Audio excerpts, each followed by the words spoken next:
याच्यामध्ये काही आंदोलक आहे ते काही परदेशातले आहेत त्यांना थटकून कोण घालतंय याचाही विचार प्रत्येकाने केला पाहिजे। पेपर फुटलं हे दुर्दैव आहे नीटचा, त्याचं कोणीही समर्थन करणार नाही, पण आंदोलनाची पद्धत असते, आंदोलन कोणत्या पद्धतीनं चाललंय याचाही विचार केला पाहिजे। आणि देशाचे पंतप्रधान मोदी जे असतील ते सक्षम आहे आणि ते त्याच्यावर तोडगा काढल्याशिवाय राहणार नाही।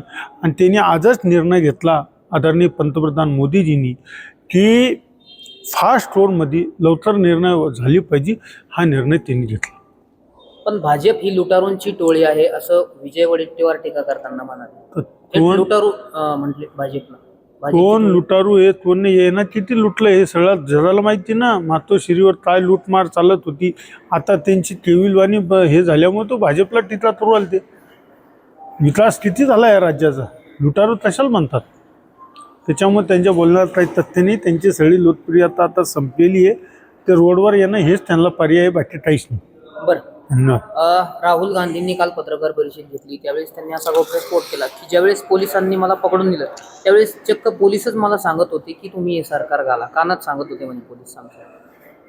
जर राहुल गांधीची किती लोकप्रियता आहे आणि पोलीसवाले त्यांना काय सांगू शकतात हे त्यांचा केविलवाणीपणा झाला असं मला वाटतं।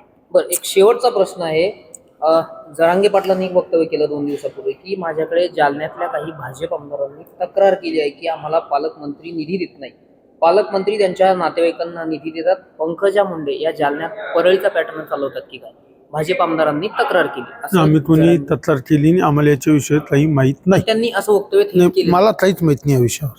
तुम्ही केली का तक्रार? नाही मी कशाला करू, माझे नेते पंकजाताई ह्या माझ्या नेते आहे, काही असेल तर आम्ही पंकजाताईला बोलू शकतो, आम्हाला कोणाची हे करायचं नाही।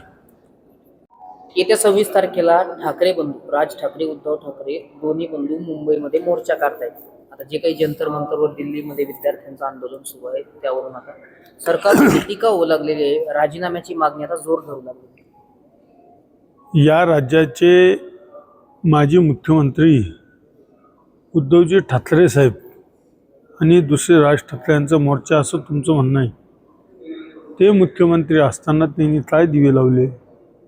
नंबर 1, नंबर 2 की त्यांना आता महाराष्ट्रात कोणी विचारा म्हणून ते दिल्लीला जंतर मंतरवर चालले। याच्यात मला शंका वाटते की आता राज्यातली मुंबईत मोर्चा काढतायत, हो, पण जंतर मंतरवर होऊ राहिलं म्हणून इथं ते मुंबईला मोर्चा काढतात। आता त्यांची लोकप्रियता सगळी संपलेली आहे, त्याच्यामुळे कुठंतरी केवळीपणा त्यांचा प्रयत्न आहे म्हणून मुंबईला मोर्चा काढतात। त्यांचा मोर्चा हा किती यशस्वी होतो तुम्हाला 26ला कळेल। बरं, पण न्यायालयाची अवस्था जी आहे ती धृतराष्ट्रासारखी झालेली आहे असं उद्धव ठाकरे स्वतः म्हणतात। न्यायालयावर बोलण्याचा अधिकार कोणाचा नाही, त्यांनी पॉईंट टू पॉईंट बोललं पाहिजे। मोरूमसनी न्यायालयावर टीका करणं हे संविधानिकरित्या योग्य वाटत नाही असं मला तरी वाटतं।